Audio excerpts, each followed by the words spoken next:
the conventional heroes here, quote-unquote, the heroes that are meta. Let's see here, Team Liquid, though, they will ban out the Alpha. Yeah, I think that's a good ban, right? Against, if you've committed the Hayabusa, I think Alpha is just so annoying and so hard to kill. They're taking a really good lesson, by the way, TLPH, from the game that they saw earlier on between FCAP and Yoodo Red Giants. They're starting to limit Sakai's, right? They're forcing Sakai's on a hero like maybe the Lancelot once again that essentially shouldn't have won that game, that first game against FCAP. I totally agree here. I think TLPH is taking a couple of notes from FCAP to really limit down Sakai's, and I think they're doing it in a very good way, right? Because again, they're taking away the flex pick in that Roger as their first pick. They banned out the Fanny on top of it all. They've taken the Hayabusa, so indirectly, instead of saying, hey, we're going to focus, target you in the bans itself, let's also utilize some of the picks. Oh, this is a very interesting and unique ban here, right? Novaria, sure, it was strong as a mid laner a couple of patches ago, but not necessarily popular. And Yoodo Red Giants are able to locate that ban maybe due to the lack of range that they have here. So they want to, you know what? It's a possibility Team Liquid picks this up. Let's just ban it out. Yeah, oh, there we go. That's the Nolan ban coming out from the side of TLPH. That's the last assassin that they needed to worry about. And since Yoodo Red Giants have already picked up on that Zask, it really begs the question whether or not TLPH are going to go for the Glue Jushin like we saw the previous day. That's definitely a possibility here, but it looks like it's going to be the Valentina being picked up, a little bit more versatile in her lane, does okay comparatively against the Zash. She does have a good wave clear, and of course there is flexibility in her kit with the fact that she can take in with the IMU. But the last pick rather, for TLPH will very heavily signify how this game is going to go. And for the Yoodo Red Giants, for Sakai's, essentially they do still have the Bane if they want to go that route. Worst comes to worst, I think that the Bane is alright. Oh, but the Ruby might just be a little bit better here for the side of TLPH overall, right? Now they have plenty of options when it comes down to like pickoffs. They can also sustain through some heavy damage, but most importantly, it denies a lot of opportunities for either Terizla or even Edith to walk up comfortably. It also denies the fact that if Yoodo Red Giants want to pick up a Lancelot, it's more like a I dare you. And again, asking a big question, Yoodo Red Giants, no fast response means they're still discussing here on what will they do. But yeah, Yoodo Red Giants, what's a good hero here? They really lack in range, but only jungler position is open. Yeah, Lancelot, Bane. What else have we seen in the jungle so far? Okay, that's Lancelot.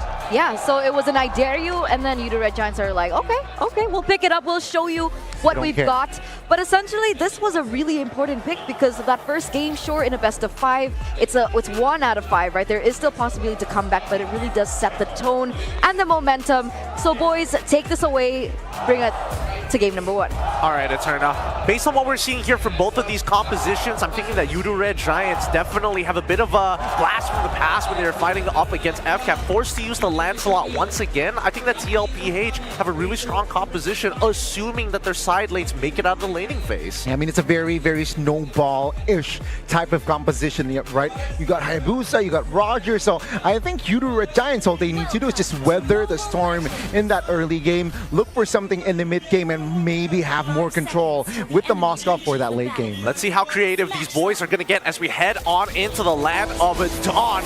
Good luck to both of our top competitors here. It's going to be TLPH on the blue side up against YRG on the red. It's going to be an orange start for Kaltizi, and for Sakai's, it's going to be a purple start. I mean, it was the patch, what, maybe 20 patches ago? Like, with the minor, of course, a Lancelot versus Hayabusa. Right now, we are going to see a Lancelot versus Hayabusa once again. So let's see here, who will take it? Who will take game 1? It's quite the struggle, but it's interesting. My only concern is the fact that Kaltizi, the GOAT, decided to go for the sashimi skin rather than going for literally any other skin. Right, I mean, again, just a flashback skin as well. And we'll see here, already aggressive movements from the side of Team Liquid. Yep, they want to go for the early invade here to steal the camp early on to make sure that KarlTzy, by the time he full clears, he's going to be up one camp against Yoodo Red Giants before we're expecting to see the level 2 come out from Yum. So a very good timing here for TLPH, and a timing that Yoodo Red Giants have to respect. And I love the confidence from Stormy, right? On the Zask, opted for the Flicker instead of the Purify. That's so smart. Right, Minotaur, Sanford. Oh, a Force Flicker coming up to Stormy's side, allowing JP to actually jump on top of him. Straight away, first blood achieved by TLPH, but we're not done just yet. JP might just be the trade, as the guy's already using that puncture. The question is whether or not they want to commit hard enough. As we look to the top side, Innocent might be in some trouble, forcing BennyQt to flicker out away from his turret, but he's got a freeze set up. Man, it's so smart, right? Innocent? Yeah, don't force this, man. I don't think it's wise, but let's see, though. But that was a very fast first blood from the side of Team Liquid. Let's see, will it affect the turtle take first here? Yoodo Red Giants need compensation. Innocent here opted to not recall. So let's see here. SRG, they have a chance to, even though they're behind, to take the first turtle. And this is the beauty of red side, right? Because the purple buff is towards your side of the map, which means that YRG, we're very prepared to actually contest for this very first turtle. TLPH, on the other hand, KarlTzy, yes, he is a level up, but he does still rely heavily on that purple buff, and maybe they're going to give up this very first turtle to make a gank happen on the top side. I can see that BennyQt is already trading as he goes for the OK Shadow Kill on towards Innocent, finding a second. Oh, that was a good opening there, and that was a good awareness as well from KarlTzy, finding the angle, and yeah, that might be the kill for Team Liquid to really commit on towards the turtle. They've been delaying, and I think now Yoodo Red Giants without Skis and Innocent here top lane, I think this is the time to really pull the trigger. Yeah, but that's why you can see that TLPH holding aggro over this turtle so far. Both teams really don't want to commit too hard. They understand that at the end of the day, this turtle technically doesn't matter to either one. It's the kills that you could translate it into down the line. See here, the setup, it's a 4v4. Sikis from the back. Puncture is available. Who will take it? Yep, it seems like the penalty zone is already out. Descent is already through, and Sakai takes the very first turtle of this game as the OP Shadow Kill is coming on through, but the Primal Wrath keeping him alive for as long as possible. Cram's still in the mix. They might be able to find one more into Sanji. They trade 1 for 1, but plenty of battle spells being thrown at the wall. It's a mid for a jungler, but Yoodo Red Giants still claim the turtle. That's a 1-4-0 for that neutral objective taken. KarlTzy here will look for another kill. He has already 3 kills here first 4 minutes, so that's a good sign for Team Liquid, even though they lost the newt.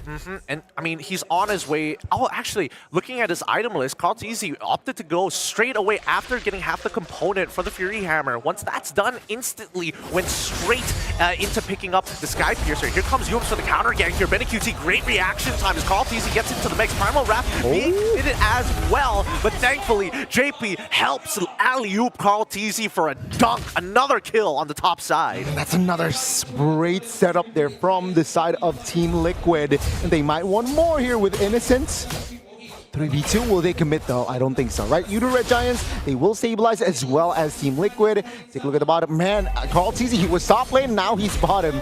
He is so fast. Yep, he's really, really quick here. Yoodo Red Giants losing out on tempo throughout the game, and unfortunately a lot of pressure being put on Innocent as Cram has been not exactly been very interactive against Sanford, but maybe they might find another one. The I'm Offended comes on through. KarlTzy not committed just yet. He doesn't have the Shadow Kill available. They pull back. Nothing happens for now. Well, for now, it's first 5 minutes. Yeah, both teams here, again, turtle-wise, I think Yoodo Red Giants, they're behind, so they're looking for a cross-map play here. They might look for a turret bottom side if Team Liquid is not aware of this. Yep, and Sanford, he does spot out Sakaisen as well as Cram, relaying that information to KarlTzy, allowing him to start walking up towards his purple buff. We'll see whether the Yoodo Red Giants want to invade here or just contest for the Turtle. Benny QT taking a pretty poor trade here. He still has to focus on his turrets as the rest of the Yoodo Red Giants have position over this Turtle.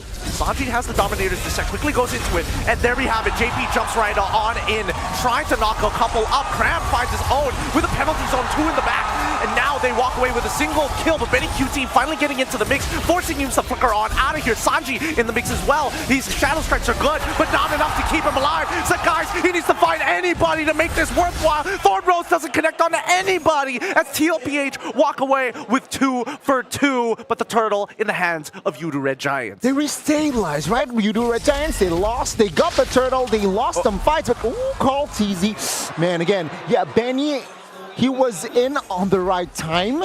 He was there with the momentum as well, but Saki's, he was too quick with it. Yoodo Red Giants, they were able to just find that right timing for that fight there, claiming 2 lives, and then the Turtle as well. Yeah, I think, Sanji and JP really set it up well for the team. Here comes a conceal from Yooms as well as Innocent, broken by Sanji straight away.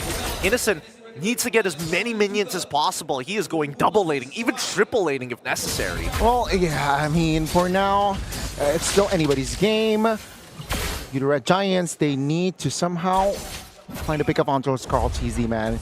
He is still deathless.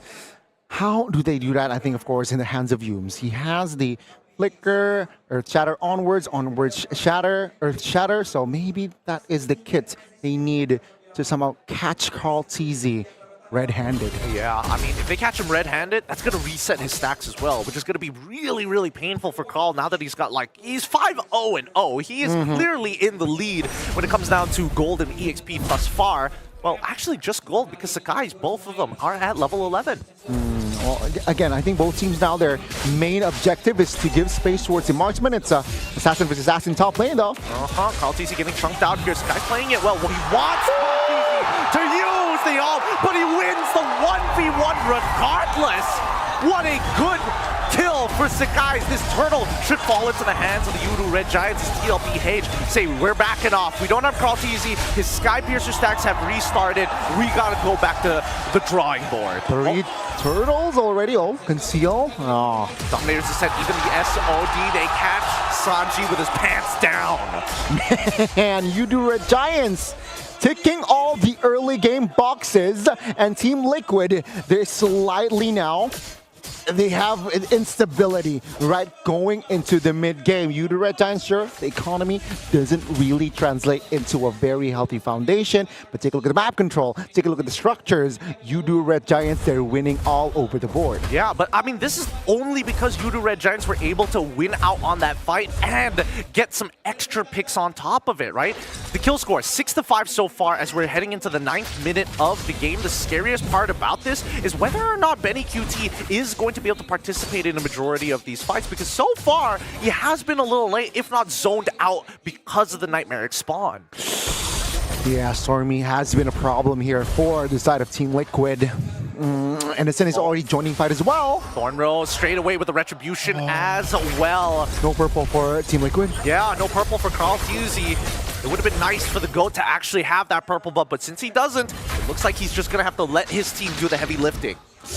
The Red Giants, comfortable lead. They want to fight. Penalty zone is already, but the Dominator's Descent stops the initial engage. They're trading ults here, but Cram can't seem to get out. He's trying to live through the Ogi Shadow Kill. Body of the Smith was good enough, and a full disengage for TLPH. Benny, he wants to get back in. It actually cancels out the initial recall from Cram, and now it's going to be in the Minoan Fury. Sanji picks up Yooms. Oh, Liquid, they know just when to press the button. Sakai's, man, Sakai's will be able to get out for now. But yeah, Yooms covered for Cram, paid his body for his teammate, but again, a clash in the mid. Oh, Sakai's getting chain CC to the ground, puncture to get on out of there.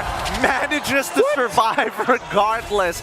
Thunderbelt diff? Question mark? How do you get out from that, right? Yeah, Sakai's again displayed a very, very fast hand there, but it's still Team Liquid now. claiming more control in the Lord's area. Yep, but now the Amber Bandit onto Cram so far as the Dominator's descent. Even the penalties are being called out. They know that they don't have the Minoan Fury, and they're already finding Pick Samford down. Sakai's chasing the rest. Sanji, he's in trouble. SOD4 innocent to get one more. It's 2-0 on the very first Lord, 7-7. Man, bullseye on Sanji. And take a look at the snowball, man. They got 3 turtles. They've won the fights, and now they get the Lord. TLPH back in their drawing board, but let's see here. They need to solve their problem, man. It's isolation, I think. They need to isolate the main damage dealers from Yoodo Red Giants. Can they find it, though? Benny QT, not exactly in the best position in the world right now. He's looking for those big executes, and he's going to depend on Carl to be a majority of the damage dealer so that he can finish people off later down the line. Because in terms of burst damage, wait, hold on. Looks like JP with the Minoan Fury already down. Penalty zone to lock him in. The Dominator's descent says, nah, you ain't walking nowhere, buddy. Cram secures the kill.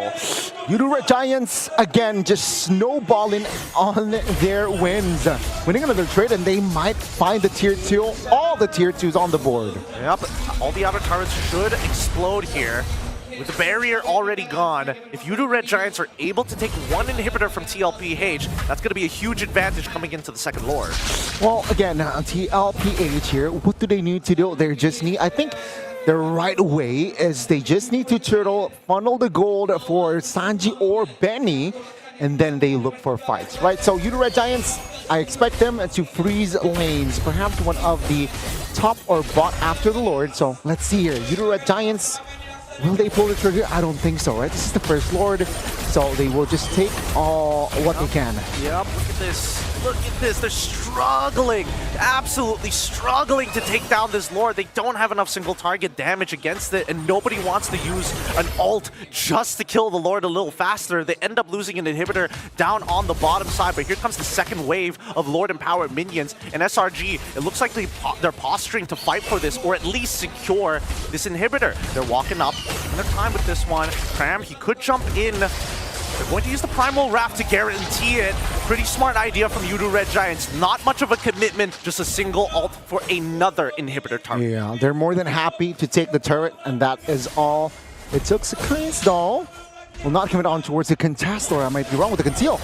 Oh, they try, and now Yums catches 2 with the Earth Shatter, almost 4. JP trying to disengage the rest of the team with the Minoan's Fury. It's all looking good as Sakai's now finally getting into the mix. Cram finds JP, and now they're looking for a second one. Now, they do find the pull out this guy. Thorn Rose by a little bit more time. Dashes 2, puncher to get on out of there. One hell of a play for Sakai's. Yoodo Red Giants cover the initial counter engage and are now looking to end this game. Penalty zone coming in from Sanji's side. He gets one, looks for a fear on 2, but Sakai takes on Sanji, and that's too late. Samford cannot survive this type of pressure. No minions left, but it looks like SRG have predetermined who is going to win game 1. Ladies and gentlemen, Yoodo Red Giants playing in their own backyard, and they win first game. Wow, what a convincing start for the home team, and Team Liquid, they're in disarray. After the success that we've seen TLPH just put in their pockets, possessed throughout the entirety of this tournament, a 13-minute game win for the Yoodo Red Giants says otherwise. How, again, do they do this? How is it possible?